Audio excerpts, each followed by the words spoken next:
안녕하세요, 여러분. 재테크하는 월급쟁이입니다. 매물의 폭증 현상과 부동산 대책, 투자 시점이 매우 중요하다. 궁금증 문의는 아래 메일로 주시기 바랍니다. 모든 투자의 책임은 본인에게 주어지며 본 내용은 투자의 참고 자료로만 활용하시기 바랍니다. 네, 지금 윤석열 대통령으로 바뀌고 나서 각종 부동산 대책들이 지금 나오고 있는데요. 그것들을 좀 정리를 해봤습니다. 그리고 일단 대통령령으로 좀 빠르게 진행될 수 있는 것들을 정리를 해봤는데요. 국회를 통과해야 되는 것들은 좀 시간이 많이 걸릴 테고요. 국토부를 좀 통해서 해야 되는 것들도 있는데 일단 대통령령으로 바로 할 수 있는 것들, 그런 것들을 좀 정리를 좀 해봤습니다. 윤석열 당선인 공약 분석, 국회 소관이 아닌 공약들은 바로 시행 가능할 것으로 전망이 됩니다.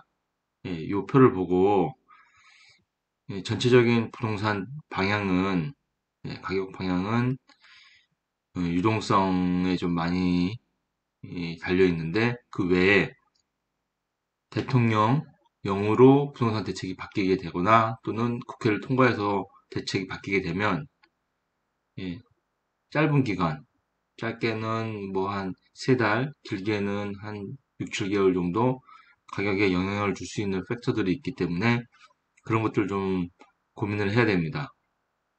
네, 그래서 좀 정리를 해봤는데요. 첫 번째, 주택 공급 5년간 250만 호, 국토부 소관으로 진행이 되고, 주택 중장기 공급의 증가를 영향 준다. 이거 같은 경우는 가격에 굉장히 많은 영향을 줄 수 있겠죠. 그리고 두 번째, 도시 정비 사업 중에서 재건축 재개발 얘기하는 겁니다. 안전진단 가중치 변화하는 거, 이거 국토부에서 해야 되는 거고요. 30년 이상 정밀 진단 면제, 이것은 대통령령으로 가능합니다. 그리고 재건축 초과이익 환수제 완화하는 거, 국회에서만 할 수 있는 거고요. 용적률 인센티브, 이것도 대통령령으로 가능합니다.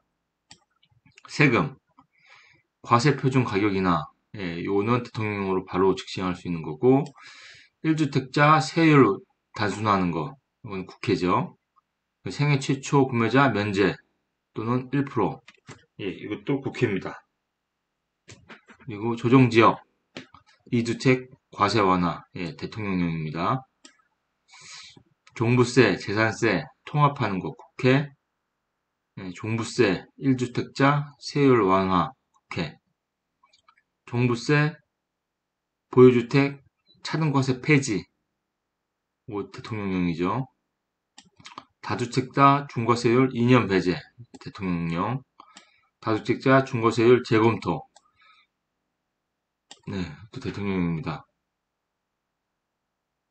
네, 그래서 대통령령 지금 위에서 6개의 대출, LTV 기준 변경, 금융위원회, 임대, 민간임대, 임대차 3법 개정 국회, 매입 임대 소형 아파트 등록 국회, 종부세 합산 과세 배제, 양도세 중과세 배제, 10년 장기 보유 공제 80% 향양. 이 중에서 대통령령으로 할 수 있는 게 종부세 합산 과세 배제, 양도세 중과세 배제, 이 두 가지입니다. 청약 60제곱미터 이하 기준 신설, 국토부. 85제곱미터 이하 수첨제 확대 국토부.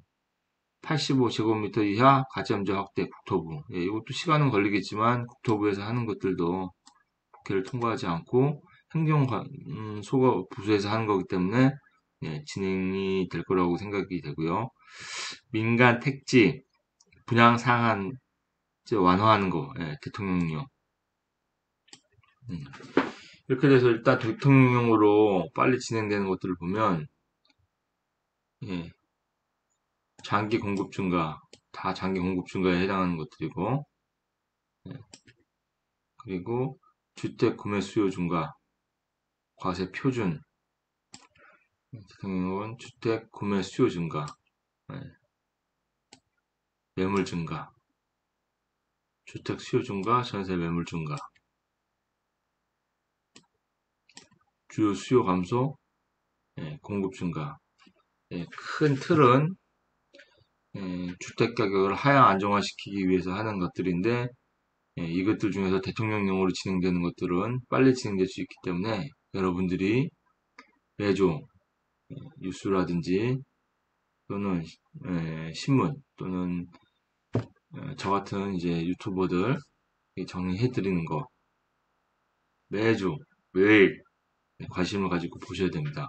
제가 매일매일 이렇게 정리해서 같이 공유해 드리겠습니다. 그래서 그 내용에 대한 걸 좀 정리를 해 드렸습니다. 정리를 해 드렸으니 재건축 안전진단 행정부 권한으로 재건축 안전진단 최종 성능점수 기준의 가중치를 조정하는 방식으로 가능하다. 제초안의 경우 국회 법 개정이 필요하기 때문에 좀 어려울 것으로 전망이 되고요. 도시정비, 용적률 인센티브 경우 같은 경우는 대통령이 정하는 경우 용적률 완화가 가능하다. 보유세 완화, 공약은 바로 적용이 가능하다. 재산세, 종부세의 시가 표준액에 높여지는 공정시장가액 비율을 변경하면 되는 것. 취득세 경우 세율 자체를 변경하는 것은 국회 권한이다. 다만 중과세율 완화는 대통령령으로 가능하다. 종부세의 경우 종부세 철폐나 1주택자 세율 인하는 국회 통한 법 개정이 필요한데 대통령령으로는 주택 수에 따른 호수 차등과세에 대한 주택수 기준 규정을 변경하는 방식으로 가능하다. 다주택자 양도세, 중과세 완화의 경우 대통령령으로 주택수 규정의 변경 혹은 조정 대상 지역 해제를 통해서 가능하다. 대출 규제 완화의 경우 생애 최초 LTV 80%등 여러 관련 공약이 있으며 금융위원회 권한으로 수정이 가능하다. 임대차 3법 개정은 국회 표결을 통해 법 개정이 필요하다. 민간 임대 규제 완화는 소형 아파트 신규 등록 허용과 10년 이상 잠기 임대주택 양도세, 장기 보유 공제율 상향은 법 개정 필요. 다만 종부세 합산과세 폐지와 양도세 중과세 폐지는 대통령령으로 가능. 청약과 관련된 공약도 국토교통부를 통해서 신설 및 개정이 가능하다. 민간 택지 분양가 상한제 완화의 경우 주거 정책의 정책심의위원회를 통해서 해제함으로 가능하다. 국회를 통과하는 경우는 지금 국민의힘 그리고 민주당 그래서 민주당의 의석수가 과반 이상이기 때문에 조금 힘들 것 같고요. 일단 국토부와 대통령령으로 되는 것들 그것은 좀 빠르게 되기 때문에 계속 예의주시하시면 되겠습니다. 네, 그리고 제가 이 부동산 사이클에 대해서 좀 간단하게 정리를 해봤는데요. 제가 앞에 방송들에서 요약드렸다시피 지금은 이제 하강 조정하는 국면이다.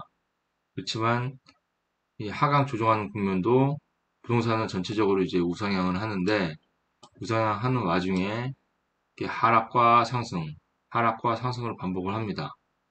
그런데 이 하락과 상승이 반복이 되는 것들이 지역별로 같은 시간대에서도 다르게 나타날 수 있고 지금 현재도 지금 가격의 사이클이 다르게 나타날 수 있고 또 앞에서 말씀드린 정책들에 의해서 정책들에 의해서 이런 식으로 이제 바뀌게 됩니다.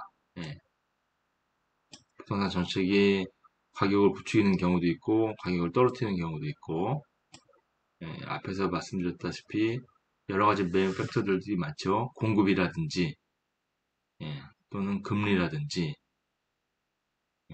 또는 그런 매수 심리라든지 정책이라든지 그렇지만 가장 큰 영향은 제가 앞에서 정리드렸다시피 M1 나누기 M2 협의의 통화량의 비율 증가입니다. 그렇지만 이 사이클에서 여러분이 언제 부동산을 사야 될지 그것을 정확하게 알고 있어야 됩니다. 지금 보면 부동산이 이런 사이클을 나타낼 때 이 A 지점에서 반드시 아파트를 구매를 해야 됩니다. 예, 상승 초입, 네, 요 부분, 네, 요 부분, 요 구간에서 사야 됩니다. 요 구간, 요 구간, 요 구간에서 하락 말기나 상승 초입. 그래서 고점을 향해 가고 있을 때 팔아야 됩니다. 예, 완연한 상승기, 예, 요 B 시점에서 팔아야지 아파트가 잘 팔립니다. 일단 고점을 지나서 내리막길에 들어서게 되면 아파트가 잘 안 팔립니다. 예, 그래서 가격을 많이 내려야 됩니다. 지금이 이제 그런 시국이죠. 지금 보면 강원도, 예, 강원도 같은 경우 계속 가격이 이렇게 올라가고 있습니다. 예, 이건 이제 평수별로 50평, 40평, 30평, 20평, 10평을 지금 정리한 건데요. 가격이 계속 올라오고 있죠, 강원도는. 예, 강원도라든지 지금 충청북도 같은 경우 이런 현상이 나타나고 있는데, 예, 전형적인, 네, 조정기 때, 예, 하락 조정기 때 나타나는 지방 상승 현상인데요. 지방이 소득 대비해서 주택 가격이 상대적으로 굉장히 낮기 때문에, 예, 이때 나타나는 현상이 지방의 가격이 좀 소폭 상승하는 경향이 있습니다. 그리고, 예, 서울은 지금, 예, 이 50평 이상만 지금 초고가, 강남 같은 경우에 초고가 아파트가 지금 굉장히 계속 올라오고 있고, 나머지, 예, 소형 평들은 이제 고점에서 세츄레이션 되는 경향을 나타내고 있습니다. 고점이라는 얘기죠. 여기를 지나기 때문에 아파트를 가격을 현재 호가 지금 내놓고 있는 현재 가격으로 내놓으면은 안 나갑니다. 지금보다 적어도 예를 들면 15억 아파트는 1억 이상 싸게 내놔야 나가는 시장이 이제 형성이 된 것입니다. 그리고 세종 같은 경우는, 예, 이 고점도 지나서 지금 모든 아파트들이 다 지금 가격이 낮습니다. 예, 이런 경우는 정말로 가격을 뭐 한 10%, 15% 이상, 20, 30% 정도 낮게 내놔야지 아파트가 매도가 됩니다. 그래서 여러분은 요 A 시점에 반드시 아파트를 잡을 수 있게, 예, 그렇게 해야 됩니다. 물론 요 C 시점, 예, 요 D 시점, 요 중간에 잡으셔도 나중에 이게 다시 사이클이 올라가서 이런 식으로 가게 된다면 괜찮을 텐데 적어도 이런 고점에서는 잡으시지 말으셔야죠. 예. 하지만 제일 좋은 시점은, 예, 요 시점, 예, 요 A 시점, 예, A 시점입니다. 예. 그래서 왜 이 지역별로 이렇게 아파트 가격이 차이가 나냐? 예, 뭐 여러 가지 원인들이 많겠지만 서울 같은 경우에 이제 주택 구입 부담 지수가 지금 199입니다. 연봉 4천만 원인 사람이 약 2천만 원, 예, 연봉의 절반을 주택 구입하는데 부담하고 있다는 그런 것을 뜻합니다. 경기도가 113, 굉장히 높죠. 지금 역대 최대입니다, 둘 다. 그리고 지방은 상대적으로 강원도 같은 경우는 보시죠. 네, 낮죠. 강원도 38입니다. 때문에 소득 대비해서 강원도 지역 소득 대비해서 주택 가격이 낮고, 지금 수도권이라든지 서울은 가격이 너무 많이 올랐기 때문에 그것의 파동 효과에 의해서 지역별로 가격 차이가 나는 것입니다. 강원도 같은 경우도 이제 오르고 어느 정도 시간이 지나면 또 다시 떨어지는, 네, 그런 현상이 나타나겠죠. 네. 그리고 서울 같은 경우에 보면, 네, 여기 지금 공급인데요. 네, 공급이 적정 수요가 4만 7천 정도가 되는데, 네, 22년, 23년, 24년 지금 적습니다.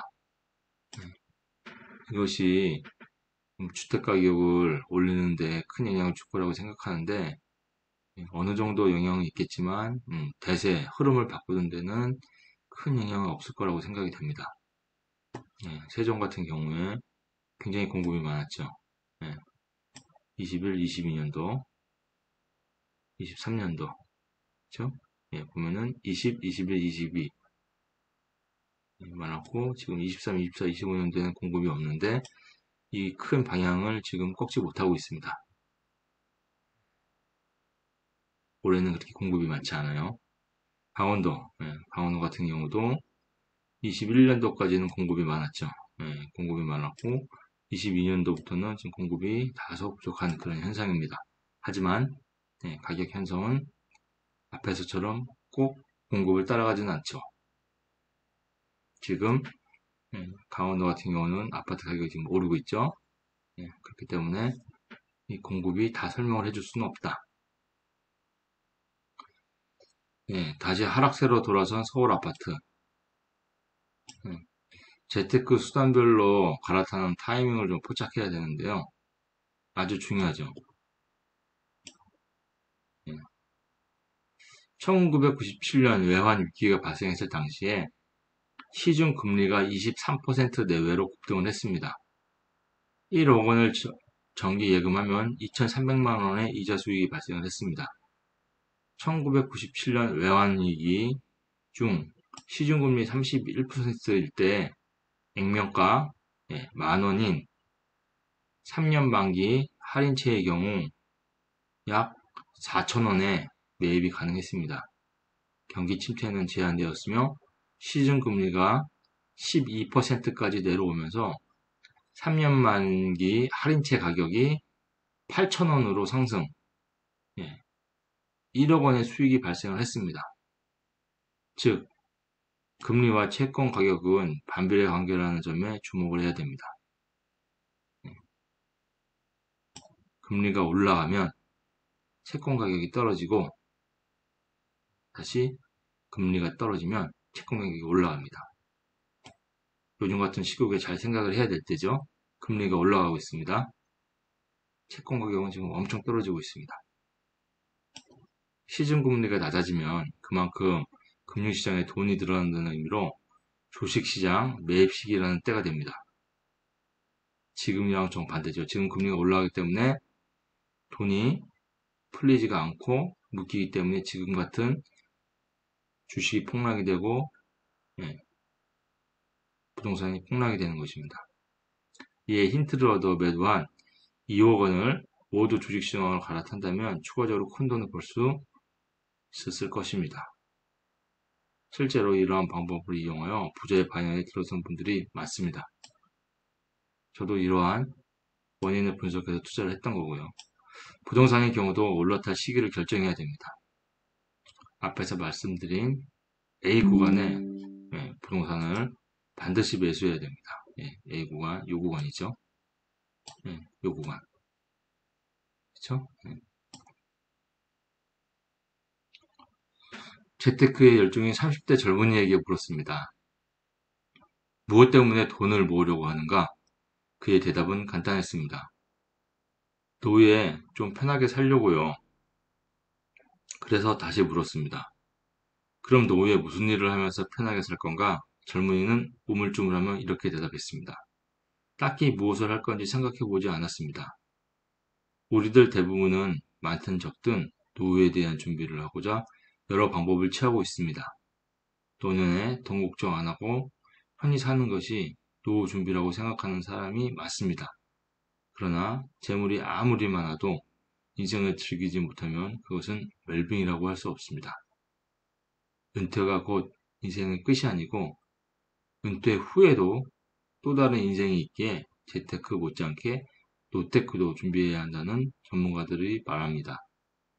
재물만을 모으는 재테크 만족으로는 부족하고 은퇴 후 하고 싶은 일을 준비하는 것, 하고 싶은 일을 하고자 하는 열정을 갖는 것이 노테크입니다. 흔히 은퇴 후 30년 기간을 핫에이지라고 말합니다. 열정을 가지고 또 다른 인생을 사는 시기라는 말입니다. 여러분은 노후에 어떤 일을 하며 살고자 무슨 준비를 하고 계신가요? 저도 요즘 이 생각을 많이 하고 있습니다. 회사 생활 23, 4년 하면서 저도 회사 생활 외에는 다른 곳에 눈길을 주지도 못했죠. 그래서 이제 요즘 나중에 노후에 어떤 열정을 가지고 살아야 할지 그것에 대해서 많이 고민하고 좀 여러 가지 도전을 해보고 있습니다. 제 채널에서 단순히 돈을 버는 방법만 얘기하는 것이 아니고 이런 여러 가지 나이가 들면서 저희 사회가 이제 노령화되고 있습니다. 그러면서 저희가 느낄 수 있는 외로움이라든지 또는 우울함 이런 것들도 같이 극복할 수 있는 그런 방법들도 함께 같이 공유했으면 합니다. 오늘 방송이 도움이 되셨다면 구독과 좋아요 부탁드립니다. 오늘도 좋은 하루 되십시오. 감사합니다.